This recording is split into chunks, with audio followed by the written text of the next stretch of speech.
नमस्कार, मैं शंभू कुमार सिंह और आप देख रहे हैं नेशनल दस्तक। सोचिए, कल हमने एक स्टोरी की थी कि किस तरह से दिल्ली में एक बड़े अस्पताल में एक शेड्यूल कास्ट महिला के साथ भयानक वारदात होती है। उनके प्राइवेट पार्ट में रड डाल दिए जाते हैं।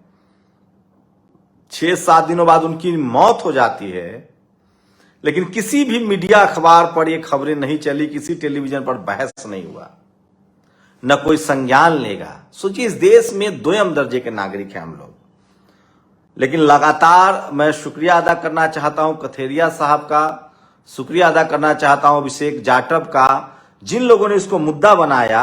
और अब देश भर के लोग इस खबर पर इनिशिएट ले रहे हैं और सरकार जो है, उनकी कोशिश है कि इस मामले में उनको कंपनसेशन दिया जाए। तो बहुजन समाज को उनके मुद्दों पर अडिग रहना पड़ेगा। सोचिए, सिरोही में, राजस्थान के सिरोही में भिलवाड़ा भील समाज के एक, आपको पता होगा किस तरह से एक हत्या हुई थी। उनकी पूरा परिवार उनका पिछले कई महीनों से धरना दे रहा है, लेकिन कोई उनकी सूध लेने वाला नहीं है। तो ऐसी वो तमाम खबरें जो इस देश के शोषित वंचित समाज के लोगों के लिए है, मैं चाहता हूं कि इस लाइव के दौरान आपको दिखाऊं, ताकि कम से कम इन सब खबरों पर लोग संज्ञान ले, देश को पता तो चले कि हो क्या रहा है। हम लोग पत्रकार हैं और हमारी कोशिश है कि उन तमाम अन्याय को आप तक पहुंचाया जाए, बताया जाए। ये देखिए, ये खबर देखिए। दिलाने के लिए उनका परिवार 5 महीने होना है मुख्यालय परिवार को न्याय नहीं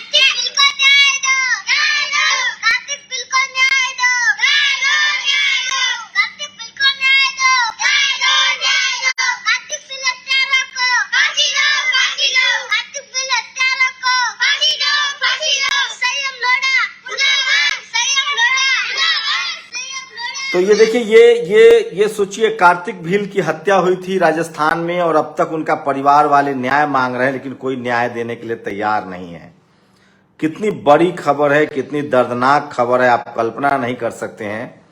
और ये सब क्यों हो रहा है? क्योंकि जातिवाद अपने चरम पर है और उससे निपटने का कोई सॉल्यूशन नहीं है। आपको आज सुप्रीम कोर्ट ले चलते हैं। सोचिए, सुप्रीम कोर्ट, पड़ोसी मुल्क पाकिस्तान में वहां के अपोजिशन के लीडर और पूर्व प्रधानमंत्री इमरान खान की गिरफ्तारी होती है। सरकार और सेना दोनों की मिलीभगत का आरोप लगता है। जनता सड़कों पर उतरती है, सुप्रीम कोर्ट संज्ञान लेता है और आज ही उनकी रिहाई कर दी गई। भारत में सुप्रीम कोर्ट ने कहा आज उद्धव ठाकरे मामले में कि राज्यपाल की भूमिका गलत थी, भगत सिंह कोश्यारी की, स्पीकर की भूमिका गलत थी, सबकी भूमिका गलत थी, लेकिन सरकार जो है वो वैधानिक है। आप कल्पना कर सकते हैं कि इस तरह से फैसले हो रहे हैं, या तो कोई गलत है या कोई सही है। पुण्य प्रसून वाजपेयी ने एक बढ़िया ट्वीट किया, सुप्रीम कोर्ट का फैसला नैतिकता शून्य कैसे हो सकती है? राजधर्म और संविधान दोनों ही नैतिकता के सिद्धांत पर आधारित है।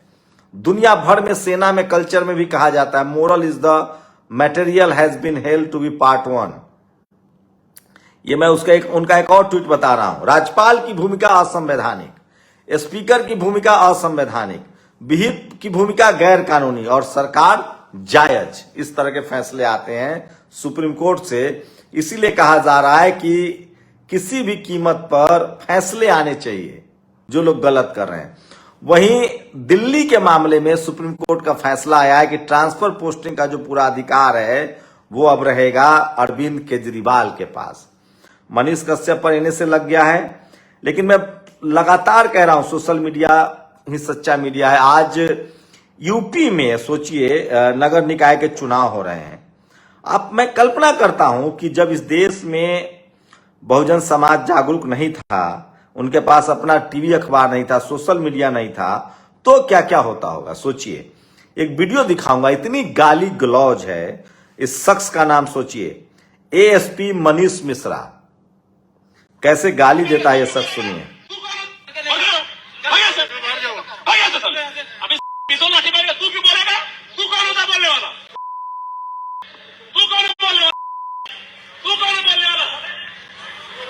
जा, रुक जा, रुक जा, रुक जा, रुक जा, एसपी मनीष मिश्रा, इसको लेकर ट्वीट किया गया है। ट्वीट करने वालों में जयंत चौधरी भी हैं, बागपत की खबर है। इस तरह के हालात हैं। आपको दो अलग खबरें भी बताऊंगा।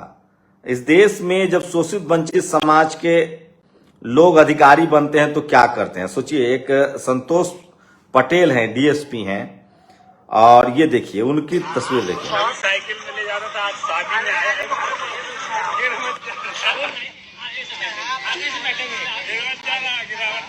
बचपन के दोस्त हैं भोजराज यादव जी, आज भी ये साइकिल से चलते हैं। ये बड़ी इच्छा थी कि एक बार हम बैठे और हमारे चाचा के साथ। ये जब बहुजन समाज के लोग सत्ता में जाते हैं तो देखिए क्या क्या करते हैं। ये देखिए, संस्थान वाली जमीन चाहते हो कि अभी तुम्हारी संस्थान वाली जमीन खाली हो जाए, चाहते हो?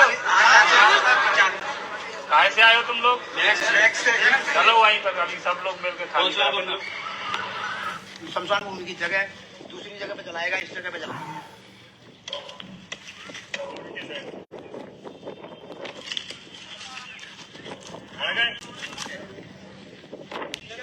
आप लोग आज कहाँ गए थे? किस लिए गए थे? धरना प्रदर्शन करने के लिए।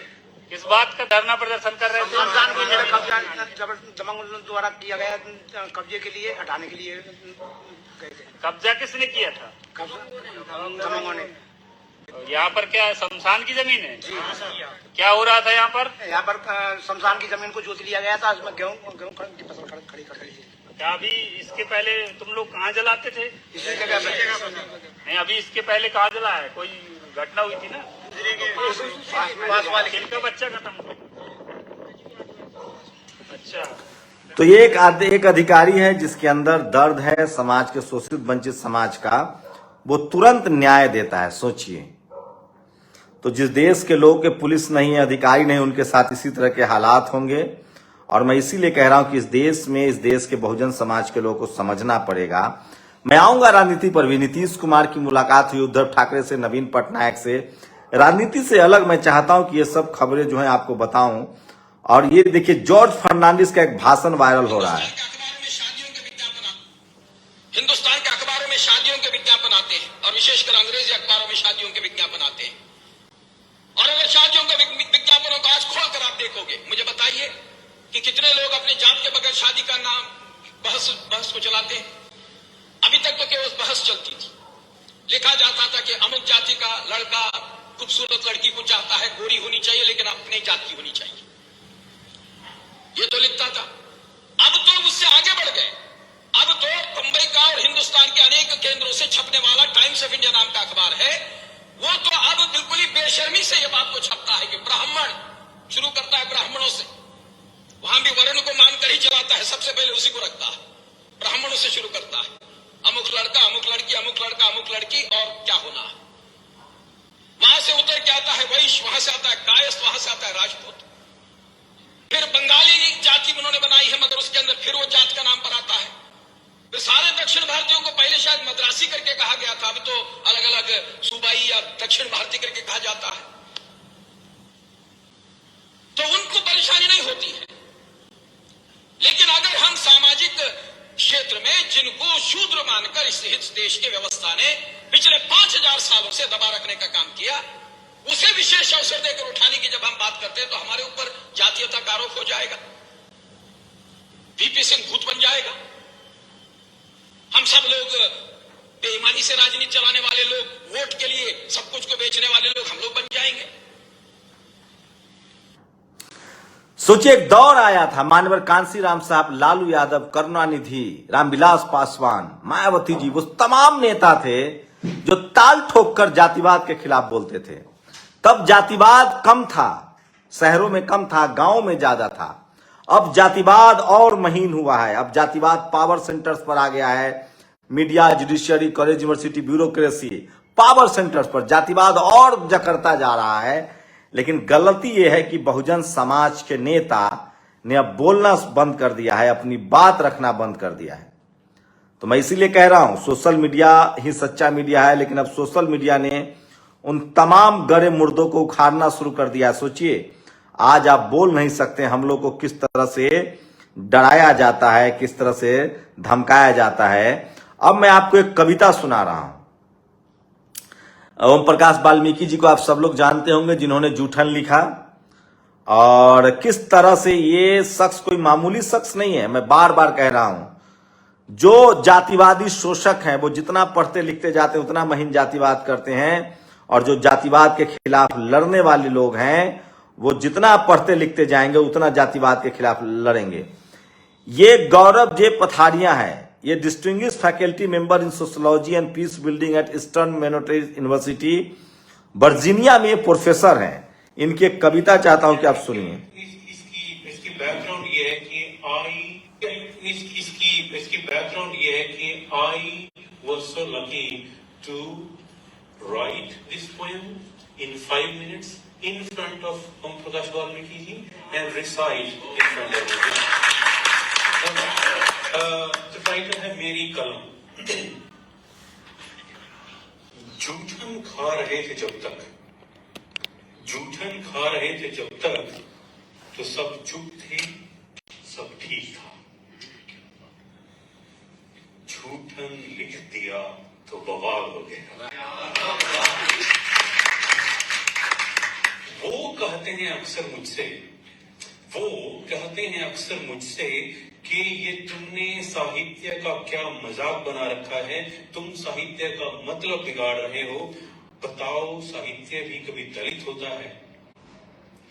मैं चुटकी लेता हूं कि यार, जब इस देश में कुदरत की श्रेष्ठतम रचना मनुष्य है, जब नीच, शूद्र, दलित, मलेच्छ और अछूत हो सकता है, तो ये साहित्य कौन बड़ी बात है? असल में तो तुम्हारे दरवाजे पर उजियारा है, कब से उजियारा है सत्ता का, साहित्य का। मेरे पास तो एक खौफनाक ठिठुरती लंबी काली रात है, पर अब मुझे फक्र है, नाज है, क्योंकि अब मेरे पास कलम है, अल्फाज है।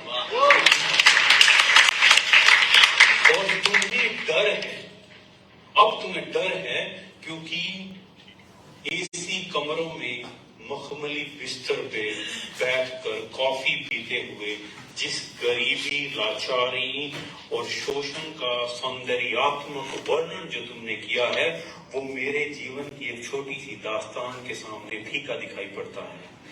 मेरे करोड़ों देवी देवताओं को अपने भीतर समा लेने वाली जिस गाय का दूध पीकर तुम्हारी बनभोती ने सिर्फ कर्मकांड रचे हैं, मरने के बाद उसी गाय को मुन्नर चाचा की छुरी से भी तेज, गिद्धों की चोंच से बचाते हुए उसी की मांस की सड़ांध में हमारे मुर्दैया ने न जाने कितने तुलसी उपजे। अब तुम्हें डर है क्योंकि मेरी कलम, तुम्हें डर है क्योंकि मेरी कलम तुम्हारे इतिहास के पन्नों को चीरती हुई तुम्हारे सारे कारनामों को इंसानियत के तराजू में बराबर तोलती है। मेरे अल्फाजों में लय है, धार है, तीखापन है, एकलव्य के तीरों की तरह। मेरी कलम द्रोणाचार्य की करुणा के सारे राज खोलती है, और तुम अब बौखला कर कहने लगे हो कि मेरी कलम बहुत बोलती है।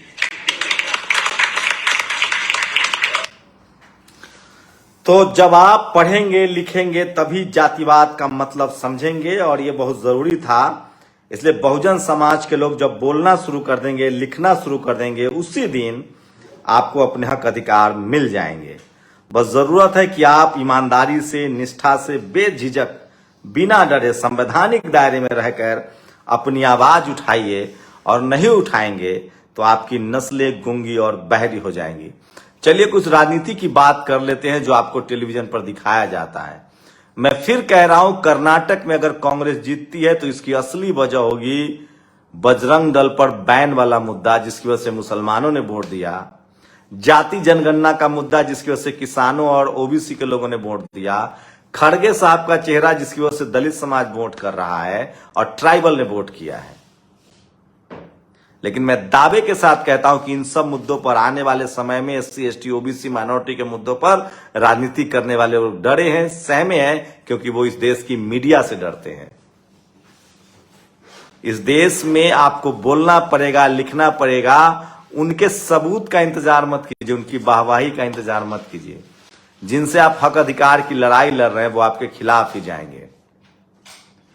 ताजा खबर यह है कि 13 मई के बाद बिहार की राजधानी पटना में सारे अपोजिशन के लीडर जो हैं वो मिल सकते हैं। नीतीश कुमार ने इस बार नवीन पटनायक से मुलाकात की है, उद्धव ठाकरे से मुलाकात की है, ममता बनर्जी से मिल चुके हैं, अखिलेश यादव से मिल चुके हैं और ज्यादा उम्मीद है कि वो बड़ी रैली होगी। लेकिन सब पर अगर पानी कोई बात फेर रहा है तो वो आनंद मोहन की रिहाई का मसला लगातार अभी भी जारी है। कल बीएसपी ने बड़ा प्रदर्शन किया है बिहार में, सारे वीडियो नेशनल दस्तक पर देखिएगा किस तरह से आनंद मोहन की रिहाई के खिलाफ बीएसपी ने बड़ा प्रदर्शन किया था। बिहार की राजधानी पटना में कोई टीवी अखबार तो नहीं दिखाएगा, नेशनल दस्तक पर आप सारी खबरें देख सकते हैं। तो ये आज की कुछ बड़ी खबरें थी, आप लोग अपनी प्रतिक्रिया जरूर दीजिए। और आपको क्या लगता है कि कर्नाटक में कौन जीत रहा है? आपकी प्रतिक्रिया बहुत जरूरी है। शुक्रिया। नेशनल दस्तक की आपसे गुजारिश है कि अगर इसको बचाना चाहते हैं तो नेशनल दस्तक को सब्सक्राइब करने के लिए रेड कलर के सब्सक्राइब बटन को दबाएं, फिर बेल आइकन की घंटी दबाएं। नेशनल दस्तक को बचाने के लिए बहुत जरूरी है कि हर खबर को शेयर करें, लाइक करें, कमेंट जरूर करें।